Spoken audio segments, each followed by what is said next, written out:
ગુજરાતના યુવાનો માટે અત્યાર સુધીના કદાચ સૌથી મોટા સમાચાર. હા, બિલકુલ. પોલીસ વિભાગમાં પીએસઆઈ અને કોન્સ્ટેબલની લગભગ 13,500 જગ્યાઓ માટે ભરતીની જાહેરાત થઈ ગઈ છે. અને આ માત્ર એક નોકરીની જાહેરાત નથી. આ એક એવી તક છે જે હજારો લોકોનું જીવન બદલી શકે છે. સાચી વાત છે. આજે આપણે આ તકને કેવી રીતે ઝડપી લેવી એની ઊંડાણપૂર્વક વાત કરીશું. બિલકુલ. અને જુઓ, આપણો હેતુ માત્ર જાહેરાતની વિગતો આપવાનો નથી. એ તો ઉમેદવારો વાંચી જ લેશે. આપણો હેતુ એ છે કે આ જાહેરાત પાછળનો જે વ્યૂહાત્મક અર્થ છે એ સમજવો. ફોર્મ ભરવાની નાની ભૂલથી લઈને પરીક્ષાની તૈયારીની મોટી રણનીતિ સુધી આપણે દરેક પાસાને ખોલીને જોઈશું. જેથી ઉમેદવારો માત્ર મહેનત જ નહીં પણ સ્માર્ટ વર્ક પણ કરી શકે. એક્ઝેક્ટલી. સરસ. તો ચલો આ સફર શરૂ કરીએ. ઉમેદવારના મનમાં જે પહેલો પ્રશ્ન આવે છે ત્યાંથી જ શરૂઆત કરીએ. ફોર્મ ભરવાનું છે, પણ સમય કેટલો છે? અને અહીંયા જ પહેલો સંકેત છુપાયેલો છે. અરજી કરવાની પ્રક્રિયા જુઓ 3 ડિસેમ્બરથી શરૂ થઈને 23 ડિસેમ્બર 2025ના રોજ પૂરી થાય છે. ઓકે, 3 થી 23 ડિસેમ્બર. હા, ફક્ત 20 દિવસ. ફક્ત 20 દિવસ? આટલો ઓછો સમય સ્પષ્ટપણે દર્શાવે છે કે ભરતી બોર્ડ ખૂબ જ ઝડપથી પ્રક્રિયા પૂર્ણ કરવા માંગે છે. એટલે બધું ફાસ્ટ ટ્રેક પર રહેશે. પૂરી શક્યતા છે કે જાન્યુઆરી-ફેબ્રુઆરીમાં શારીરિક કસોટી પણ યોજાઈ જાય. એટલે કે વિચારવાનો સમય નથી, તૈયારી શરૂ કરવાનો સમય છે. 20 દિવસ એ ખરેખર બહુ ઓછો સમય છે. ફોર્મ ભરતી વખતે એવી કઈ સામાન્ય ભૂલ છે જે ઉમેદવારનું આખું વર્ષ બગાડી શકે છે? આ સૌથી મહત્વનો પ્રશ્ન છે. અને એક એવી ભૂલ છે જે સુધારી શકાતી નથી. અને તે છે કેડરની પસંદગી. અચ્છા. ફોર્મમાં સ્પષ્ટપણે પૂછવામાં આવશે કે ઉમેદવાર ફક્ત પીએસઆઈ, ફક્ત લોકરક્ષક એટલે કે કોન્સ્ટેબલ કે પછી બંને માટે અરજી કરવા માંગે છે. ઓકે. ઘણા ઉમેદવારો ઉત્સાહમાં આવીને કોઈ એક પર ટીક કરી દે છે અને પછી વિચારે છે કે બંને માટે આપવી હતી. અને પછી બદલી ન શકાય? બિલકુલ નહીં. જો બંને પરીક્ષા આપવાની ઈચ્છા હોય તો બંને કેડરનો વિકલ્પ પસંદ કરવો અનિવાર્ય છે. આ એક નાનકડી ક્લિક તમારું ભવિષ્ય નક્કી કરી શકે છે. આ તો ખૂબ જ ગંભીર વાત છે. ચલો માની લઈએ કે ઉમેદવારે ફોર્મ યોગ્ય રીતે ભરી દીધું. હવે વાત આવે છે યોગ્યતાની. કોણ કોણ આ તક માટે લાયક છે? વયમર્યાદા અને ભણતરની વાત કરીએ. ચોક્કસ. પીએસઆઈ માટે મહત્તમ વયમર્યાદા છે 35 વર્ષ અને શૈક્ષણિક લાયકાત કોઈ પણ વિષયમાં ગ્રેજ્યુએશન. કોઈ પણ ગ્રેજ્યુએટ ચાલે? હા. અને જેમની પાસે પ્રોવિઝનલ ડિગ્રી સર્ટિફિકેટ છે તેઓ પણ અરજી કરી શકે છે. ઓકે. અને કોન્સ્ટેબલ માટે? કોન્સ્ટેબલ માટે વયમર્યાદા 18 થી 33 વર્ષની છે અને લાયકાત માત્ર ધોરણ 12 પાસ. અહીંયા ટકાવારીનું કોઈ બંધન નથી. અને પેલી અનામત કેટેગરીના ઉમેદવારો માટે છૂટછાટ કોઈ છે એનું શું? હા, એમાં અનામત કેટેગરીના પુરુષો અને સામાન્ય કેટેગરીની મહિલાઓને 5 વર્ષની છૂટછાટ મળશે. 5 વર્ષ? અને અનામત કેટેગરીની મહિલાઓને 10 વર્ષની છૂટછાટ મળશે.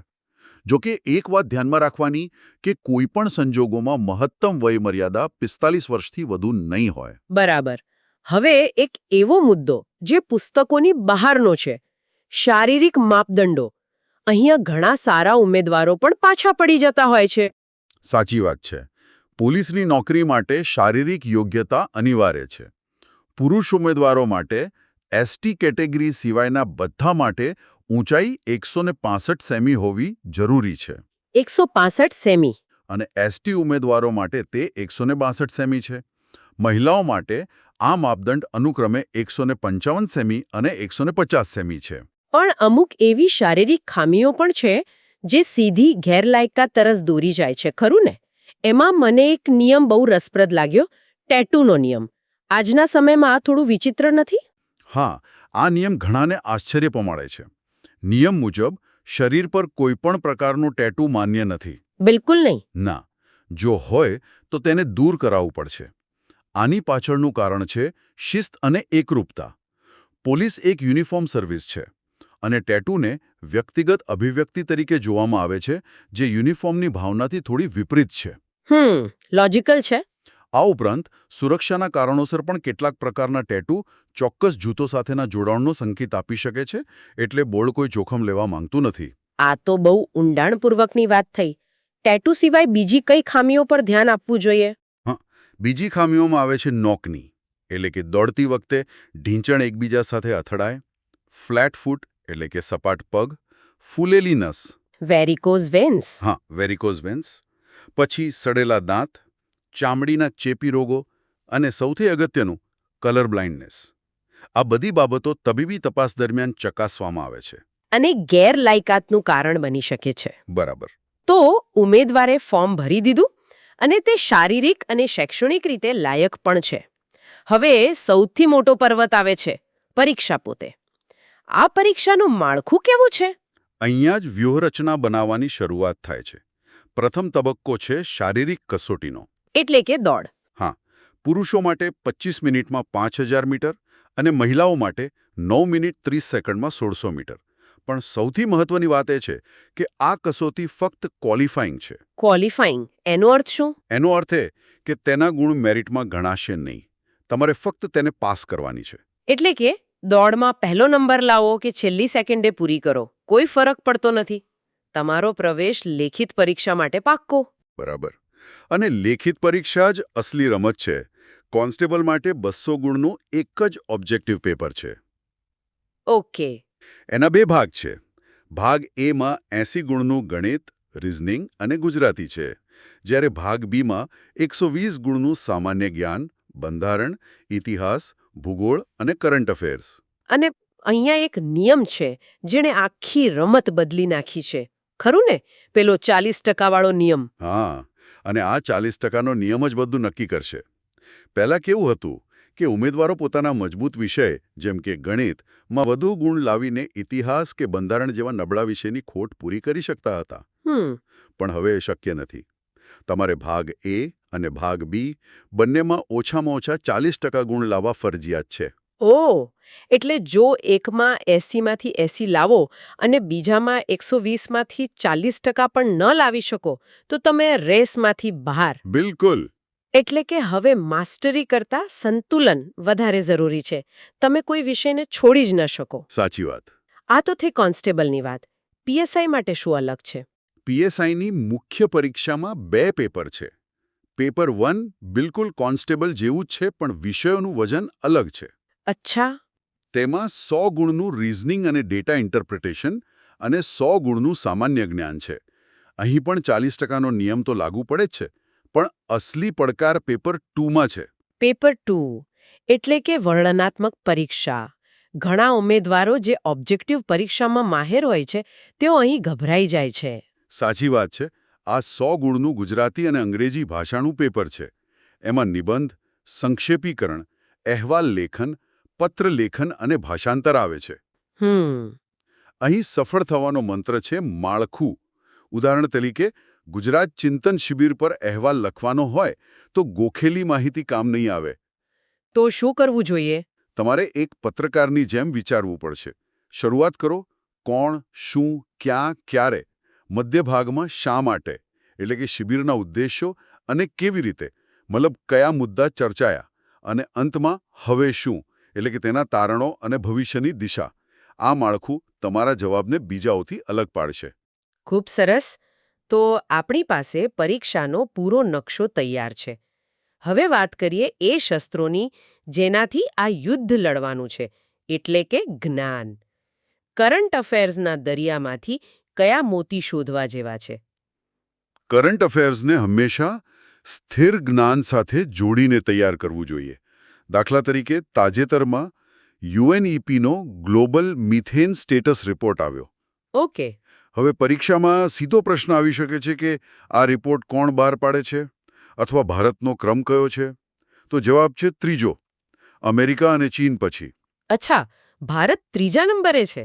હા, ભારતનું ઉત્સર્જન 31 મિલિયન ટન છે, જે વૈશ્વિક ઉત્સર્જનના 9% છે. પર્યાવરણને લગતા આવા મુદ્દાઓ હંમેશા મહત્વના રહે છે. અને પેલા જુદા જુદા સૂચકાંકોમાં ભારતનું સ્થાન, એ તો યાદ રાખવું ખૂબ અઘરું છે. બધા યાદ રાખવાની જરૂર નથી, પણ કેટલાકને તેમના મહત્વ સાથે જોડીને યાદ રાખી શકાય. જેમ કે કરપ્શન પરસેપ્શન ઇન્ડેક્સ. તારી માટે આ આંકડો સમજવો જરૂરી છે, કારણ કે તેમનું કામ સીધું જ પારદર્શિતા અને ભ્રષ્ટાચાર વિરોધી પ્રણાલી સાથે જોડાયેલું છે, ખરું ને? બરાબર. એ રીતે કનેક્ટ કરીને યાદ રાખવું સહેલું પડે. એવી જ રીતે ગ્લોબલ હંગર ઇન્ડેક્સમાં 102મું સ્થાન દેશની સામાજિક આર્થિક સ્થિતિ દર્શાવે છે, જે કાયદો અને વ્યવસ્થા પર પણ અસર કરે છે. વૈશ્વિક મુદ્દાઓથી હટીને થોડા સ્થાનિક અને રાષ્ટ્રીય સમાચારો પર આવીએ. પશુપાલન ક્ષેત્રે પણ કોઈ રસપ્રદ આંકડા છે? જી, એનિમલ હસબેન્ડરી સ્ટેટિસ્ટિક્સ રિપોર્ટ 2025 મુજબ દૂધ અને ઊન ઉત્પાદનમાં ભારત વિશ્વમાં પ્રથમ સ્થાને છે. વાહ, આ તો ગર્વની વાત છે. ચોક્કસ. ઈંડામાં બીજું અને માંસ ઉત્પાદનમાં ચોથું સ્થાન છે. અને જો રાજ્ય સ્તરે વાત કરીએ તો દૂધમાં ઉત્તર પ્રદેશ અને ઊનમાં રાજસ્થાન આગળ છે. આ આંકડા દેશના ગ્રામીણ અર્થતંત્રની કરોડરજ્જુ દર્શાવે છે. અને હવે મારા સૌથી પ્રિય સમાચાર પર આવીએ. લગભગ 38 વર્ષ પછી ગુજરાતમાં વાઘ દેખાયો. આ તો અકલ્પનીય ઘટના છે. હા, દાહોદ જિલ્લાના રતનમહાલ વન્યજીવ અભયારણ્યમાં વાઘનો દેખાવો એ પર્યાવરણની દ્રષ્ટિએ ખૂબ જ મોટી અને સકારાત્મક ઘટના છે. બિલકુલ. હવે જુઓ, એક ઉમેદવારે આ સમાચારને કેવી રીતે જોવા જોઈએ. આ માત્ર એક કરંટ અફેર નથી. આમાંથી સ્થિર, સામાન્ય જ્ઞાનના 5 પ્રશ્નો નીકળી શકે છે. કયા કયા? 1. પ્રોજેક્ટ ટાઈગર ક્યારે શરૂ થયો? જવાબ છે 1973માં. બીજું, રતનમહાલ અભયારણ્ય કયા જિલ્લામાં છે? તો દાહોદ. ત્રીજું, ભારતનું રાષ્ટ્રીય પ્રાણી વાઘ ક્યારથી બન્યું? 1973થી. તે પહેલા સિંહ હતું. અને ચોથું, વિશ્વ વાઘ દિવસ ક્યારે ઉજવાય છે? 29 જુલાઈ. ઓકે. આ રીતે અભ્યાસ કરવાથી માહિતી લાંબા સમય સુધી યાદ રહે છે. બરાબર. એક મુદ્દામાંથી 4 મુદ્દા તૈયાર થાય. તો આ બધી ચર્ચા પછી જો આપણે ઉમેદવારો માટે એક સ્પષ્ટ એક્શન પ્લાન બનાવવું હોય તો તે શું હશે? મુખ્ય 3-4 મુદ્દા કયા હશે જેના પર તેમને હવે ધ્યાન કેન્દ્રિત કરવું જોઈએ? ચોક્કસ. આખી ચર્ચાનો સાર 3 મુદ્દામાં છે. 1. પહેલો મુદ્દો, અત્યારે જ બધી વિગતો બરાબર ચકાસીને છેલ્લી તારીખની રાહ જોયા વગર ફોર્મ ભરી દો. કેડર પસંદગીમાં ખાસ ધ્યાન રાખજો. બીજું, શારીરિક કસોટીની તૈયારી માટે આવતીકાલની રાહ ન જુઓ. આજથી જ દોડવાનું શરૂ કરી દો. કારણ કે સ્ટેમિના બનાવતા સમય લાગે છે. અને ત્રીજું અને સૌથી અગત્યનું, લિખિત પરીક્ષા માટે સંતુલિત અભિગમ અપનાવો. પેલો 40%નો નિયમ તમારા સ્ટડી ટેબલ પર ચોંટાડી દો અને કોઈ પણ વિષયને ઓછો ન આંકશો. અને અંતે અમારા શ્રોતાઓ માટે એક વિચાર જેના પર તેઓ મંથન કરી શકે. આપણે ચિંતન શિબિર અને તેમાં ચર્ચાયેલા સુશાસન, પારદર્શિતા અને ભ્રષ્ટાચાર મુક્ત વહીવટ જેવા મોટા શબ્દોની વાત કરી. હા. એક ભાવિ પોલીસ અધિકારી તરીકે શ્રોતાઓએ એ વિચારવું જોઈએ કે આ મોટા આદર્શોને તેઓ જમીની સ્તરે કેવી રીતે અમલમાં મૂકશે. જ્યારે એક સામાન્ય નાગરિક પોતાની ફરિયાદ લઈને પોલીસ સ્ટેશન આવશે ત્યારે એક કોન્સ્ટેબલ કે પીએસઆઈ તરીકે તેમનું વર્તન એ ચિંતન શિબિરના ઉદ્દેશોને કેવી રીતે પ્રતિબિંબિત કરશે? આ વિચાર માત્ર પરીક્ષા પાસ કરવામાં જ નહીં પણ એક સારા અને સાચા અર્થમાં લોકરક્ષક બનવામાં મદદ કરશે.